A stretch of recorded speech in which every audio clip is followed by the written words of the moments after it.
أعوذ بالله من الشيطان الرجيم بسم الله الرحمن الرحيم والسماء بنيناها بأيد وإنا لموسعون. سورة زاریات وسلویختم نمبر آیات ده. الله جل جلاله په دغه آیات شریف کې فرمایي والسماء بنيناها بأيد و دغه اسمانونه موږ د یو ځانګړي قدرت په استعمال سره جوړ کړي دي. وإنا لموسعون او دې کې موږ فراختیا راوستونکي یو. یعنې دغه ځمکه او نور کائنات څومره چې دي کهکشانونه دغه ورځ په ورځ د فراختیا په حالت کې دي. خو د شلم میلادي پېړۍ تر لومړنیو کلونو پورې ساینسپوهان په دې باور چې دنیا او دا کائنات یو ثابت جوړښت ده، دا د فراختیا په حال کې نه ده.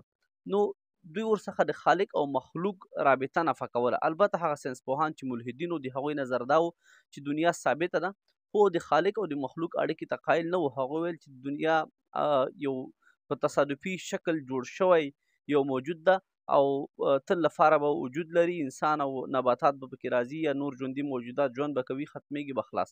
دې لپاره کوم خالق اصلا شتون نه لري. خو په قرآن کریم کې الله جل جلاله فرمایي وإنا لموسعون، موږ دې ته فراختیا ورکوونکي یو. په دې کائناتو کهکشانونو کې موږ فراختیا راولو.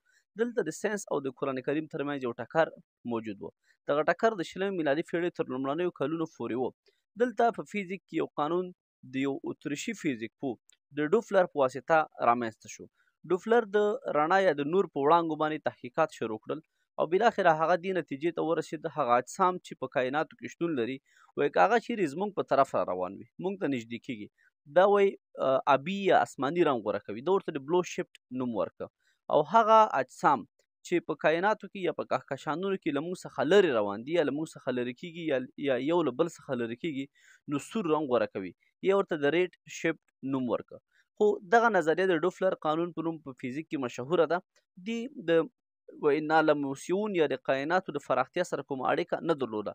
خو هغه وخت چې کله جیمز تلسکوپ رامنځته شو یا د هوب په واسطه یو لوی تلسکوپ یو لوی دوربین جوړ کړی شو چې د هغې په واسطه دوی د کائناتو کې لیدنې کولی شوې، نو جیمز تلسکوپ چې کله د کهکشانونو څېړنو لپاره استعمال کړی شو دوی په خاص ډول 20 کهکشانونه ولیدل چې یو بل څخه د لرېوالي په حالت کې وه، یو بل څخه لرې کېدل او په سره رنګ سره رامنځته شوي وو.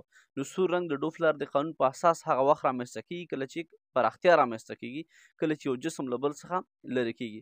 نو د قرآن کریم دغه آیات وإنا لموسعون چې موږ په دغه کائناتو کې فراختیا راولو دا د ډوفلر د قانون او د جیمز تلسکوپ په واسطه په حقیقت باندې ورسېده. البته د یوې خبرې یادونه باید وکړم چې دا د ساینس ناکامي نه ده چې د دوی یو تجربه غلطه ښیي، بلکې دا د ساینس خوبي ده چې خپله غلطي همیشه اصلاح کوي.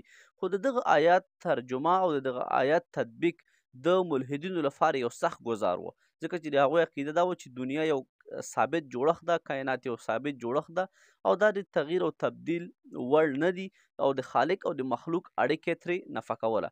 خو کله چې د جیمز تلسکوپ او د ډوفلر قانون په فیزیک کې رامنځته شو د هغوی دغه نظر باندې کرښه راکش کړه.